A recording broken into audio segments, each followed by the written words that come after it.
여러분 안녕하십니까? 최고 고수들의 수다 온라인 정책 시사저널 최고수다의 정관용입니다. 미국의 금리 인상으로 미국의 기준금리가 우리나라보다 높아졌죠. 한국은행이 기준금리를 0.25%포인트씩 점진적으로 인상하는 것이 적절하다고 판단한다고 밝혔습니다. 또 정부가 여러 가지 세제 개편안을 내놓고 있는데 그거에 대해서도 오늘 함께 짚어보도록 하겠습니다. 함께 이야기 나눌 분들 오늘도 장예찬 청년재단 이사장 나오셨습니다. 어서 오십시오. 안녕하세요. 그리고 글로벌경제연구소 소장 김대호 소장 나오셨습니다. 어서 오십시오. 네, 반갑습니다. 네.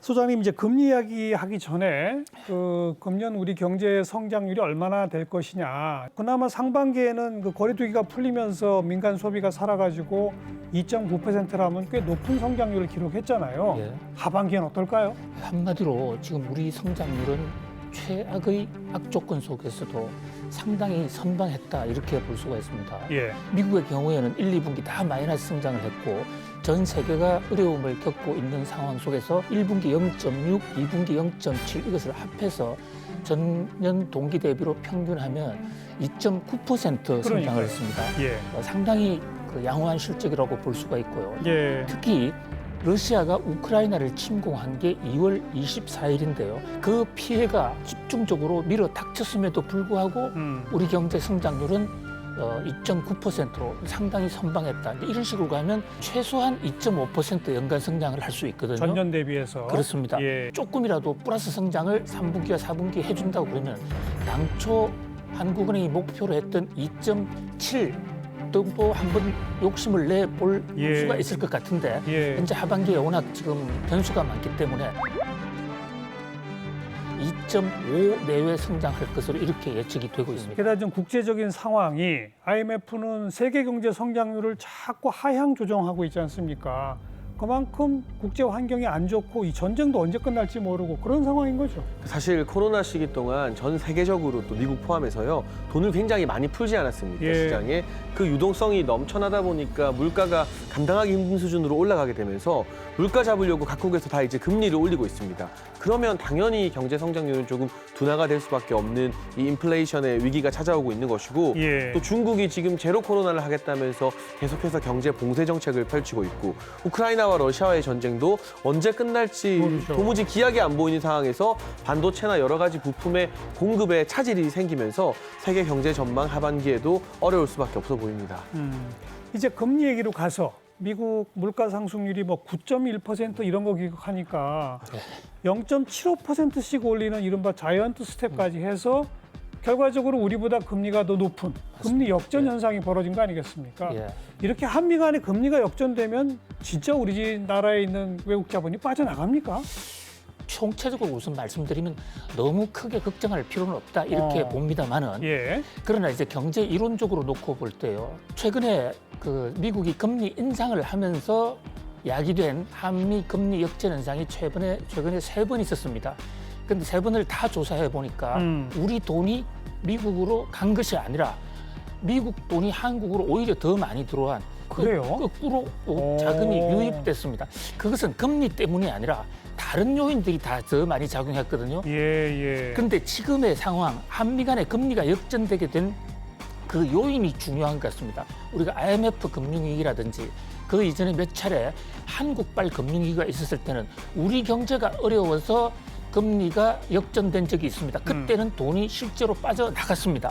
원인이 한국일 때는 그렇습니다. 돈이 빠져나간다. 예. 그런데 지금은 우리 경제가 잘못했다기보다도 미국이 달러가 워낙 강세가 되다 보니까 예. 가만히 있는 원화에 관계없이 금리 역전 현상이 이루어진 것이거든요. 그런 면에서 지나친 걱정을 할 필요가 없는데 알겠습니다. 그러나 예. 만사부려턴턴 이 금리 요인도 분명히 자금 이동의 한 변수이기 때문에 네. 우리가 조심은 할 필요가 있다 이렇게 봅니다. 그리고 8월 달 금통위는 0.25%포인트 올리는 건 뭐 기정사실인 것 같고 대략 현재 우리 금통위의 방향에 따르면 연말 우리 금리는 어느 정도 수준까지 갈까요? 우리나라 물가가 지금 6월, 7월 연속으로 6% 이상 오른 것은 IMF 금융위기 이후에 처음입니다. 처음 상당히 높은 수준이거든요. 우리도 우리 순수한 요인에 의해서 금리를 올릴 수밖에 없는데 현재의 거시경제 여건이 지속된다면 0.25 정도의 베이비 스텝이 맞다. 8월 달에 0.25% 베이비 스텝을 올리게 되면요. 현재 지금 미국의 기준금리가 2.5거든요. 같아지는 거죠. 예, 같아지는데 미국은 9월 달에 또 올릴 거 아니에요. 또 한 번 빅스텝을 할 것이 지금 확실시되고 있거든요. 그러니까 지금은 한국은행 이창용 총재 입장에서는 한미 간의 금리 격차 이것은 크게 신경 안 쓰고 부차적이고. 예, 우리나라의 물가 안정과 예. 가계부채 상황을 감안해서 종합적으로 금리 인상을 하겠다 이런 입장으로 정리를 한 그 것 같습니다. 물가는 언제쯤 잡힐까요, 우리나라? 제가 지금 김 소장님 말 들으면서 옆에서 저절로 한숨이 나오는데요.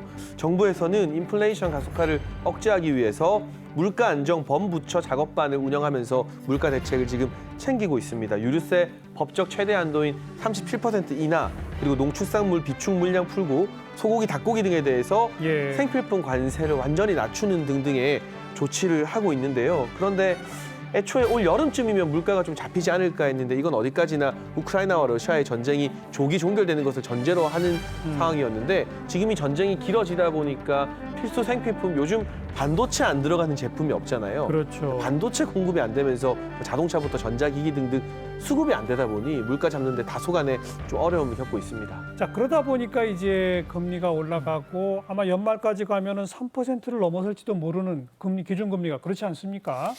최근 금리가 올라가니까 이 주택 가지신 분들 대출 받아서 이 집 사시거나 이런 분들에도 영향을 미치지만 동시에 전세 값은 좀 떨어지고 월세 값은 올라가는 현상도 벌어진다고 그래요. 예. 이것도 금리랑 연결이 되는 거죠? 그렇습니다. 직접적인 연결이 되고요. 예. 지금 지적해 주신 전세값 문제는 금리 인상에 또 하나의 심각한 지금 후폭풍을 낳을 수가 있습니다. 모든 가격이라는 게 급격히 떨어지거나 급격히 올라가면 반드시 시장에 후유증 애프터쇼크를 낳을 가능성이 있습니다. 예. 근데 지금 최근에 새로 집 계약하는 집값이 크게 떨어지다 보니까 이미 전세를 계약했던 것 중에서는 깡통 전세라는 게 지금 등장하고 있거든요. 예. 전세금 월세 대출도 서민들에게는 굉장히 큰 부담이 될 겁니다. 그렇기 때문에 가계의 부담이 상당히 더 커져가는데 지금 또 그 밖에도 그동안에 금리가 높은 금리 이 부담을 들어주기 위해서 안심 전환 대출 이런 것 등을 해서 그 고금리의 변동 금리를 다음 달부터 예, 저금리의 고정금리로 바꿔주는 이런 정책을 지금 발표하고 있거든요. 그러니까 여기에 해당되시는 분들은 이런 어떤 정부의 그 좀 세심한 정책도 좀 챙겨볼 필요가 있다 이런 생각을 해봅니다. 자, 미국과의 금리 역전, 또 우리 금리의 인상, 우리 물가 상승에 따른 불가피한 금리 인상, 그에 따라서 주택담보대출, 전세대출 받으신 분들 어떻게 할 것인지 요 얘기 좀 나눠봤고요. 정부가 지금 여러 가지 세법 개정안들을 내고 있는데 세법 개정안이 워낙 많다 보니까 아예 그냥 묶어서 세제 개편안 그러더라고요. 이게 무슨 차이냐고 궁금하실 수 있는데요. 세제 개편안이라는 표현은 12년 만에 다시 쓰이게 된 겁니다. 이게 세법을 조금 미시적으로 손보면 세법 개정이라고 말을 하고요. 여러 가지 세법을 대폭 손질하게 됐을 때, 예. 그러니까 이 세법 개정의 폭이 클 때 세제 개편안이라는 표현을 씁니다. 예. 12년 만에 상당 부분 큰 폭의 세금 제도 개편이 있었다는 뜻인데요.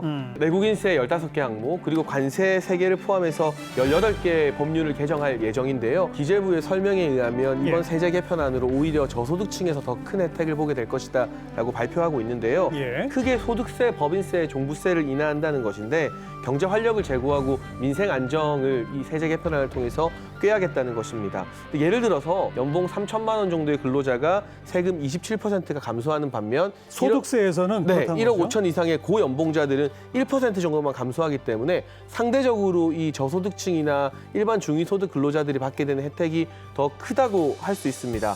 법인세 최고 세율은 25%에서 22%로 인하하고요. 예. 종부세도 다주택자의 중과세율을 폐지함으로써 모두 13조 1천억 원의 부담을 줄여주겠다는 것인데요.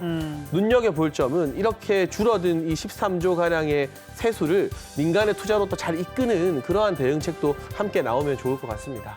네, 이번 세제 개편은 윤석열 정부의 국정 운영 철학이 그대로 담겨 있다 이렇게 볼 수가 있는데요. 첫 번째가 비정상의 정상화를 해서 징벌적 과세를 국민 참여형 세금을 낮춤으로써 외국인 자본을 유치하고 또 기업의 부담을 덜어줌으로써 국민 경제 전체가 잘 살게 하자는 것. 예. 그다음에 또 하나는 이 근로소득세 분야에서는 실제로 저소득층에게 비율로 보면 상당히 그 세금 혜택이 더 많이 돌아갔습니다. 이런 걸 통해서 지속 가능하고 또 함께하는 세상을 만들어가자는 국정 철학이 담겨 있다 이렇게 볼 수 있겠습니다. 자, 오늘은 미국의 금리 인상 또 한미 간의 금리 역전, 앞으로 우리의 금리 예상, 그래서 여러 가지 대출 받으신 분들에 대한 대책, 그리고 세제 개편까지 짚어봤습니다.